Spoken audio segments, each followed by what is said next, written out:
পাওয়া যাচ্ছে এখানে?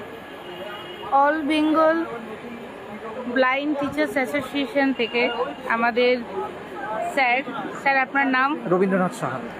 রবীন্দ্রনাথ সাহা। রবীন্দ্রনাথ সাহা। সাহা। তো স্যার আজকে আমাদের অনশন মঞ্চে এসেছেন এবং এই অনশনে অংশগ্রহণ করছেন। স্যারের বক্তব্য স্যারের মুখ থেকে আমরা শুনে নেব। আমার বক্তব্য একটাই, আপনারা দেখছেন এই ফ্যাসিস্ট সরকার আমাদের উপর কিভাবে নির্বিচারে অত্যাচার করছে। আমরা না আদালত বলেছে, না সিবিআই বলেছে যে আমরা দোষী কোথায়, আমরা দোষটা কি করেছি সেটাই আমরা এখনো জানতে পারিনি। তারপরে আবার কালকে ভ্যাকেন্সি লিস্ট, ফর্ম ফিল আপের ডেট, এই সব নিয়ে কিন্তু আমরা এখন একটা কঠিন সিদ্ধান্ত নিয়েছি। আসলে সময় এসেছে কঠিন সিদ্ধান্ত নেওয়ার। এই সিদ্ধান্তটা না নিলে বোধ হয় আর আমাদের কোনোভাবেই কিন্তু সরকারের চোখ, সরকার কিন্তু অরিজিনালি অন্ধ হয়ে আছেন।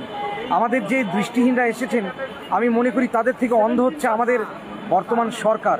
তাদের চোখটা খুলতেই আমি অল বেঙ্গল ব্লাইন্ড টিচার্স অ্যাসোসিয়েশনের পক্ষ থেকে, যোগ্য শিক্ষক শিক্ষিকা মঞ্চের, অধিকার মঞ্চের পক্ষ থেকে, আমার বন্ধু বান্ধবী, দাদা দিদি যারা সকলেই যোগ্য চাকরিহারা, তাদের জন্য আমি এখানে তাদের মনের জোর বাড়াতে আমি অনশন করতে সিদ্ধান্ত নিতে বাধ্য হয়েছি।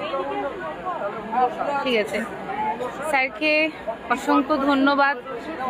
স্যার অনেকে প্রতিবন্ধী হন, মানসিকভাবে প্রতিবন্ধী হন না, তিনি যে মনের জোর নিয়ে এগিয়ে এসেছেন, অসংখ্য ধন্যবাদ।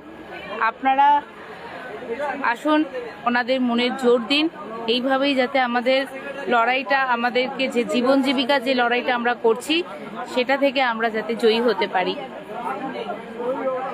চলুন স্যার, আপনাকে আপনার জায়গাটা, হ্যাঁ এখানটা বসুন। এটা আমার নাকি? হ্যাঁ একদম স্যার।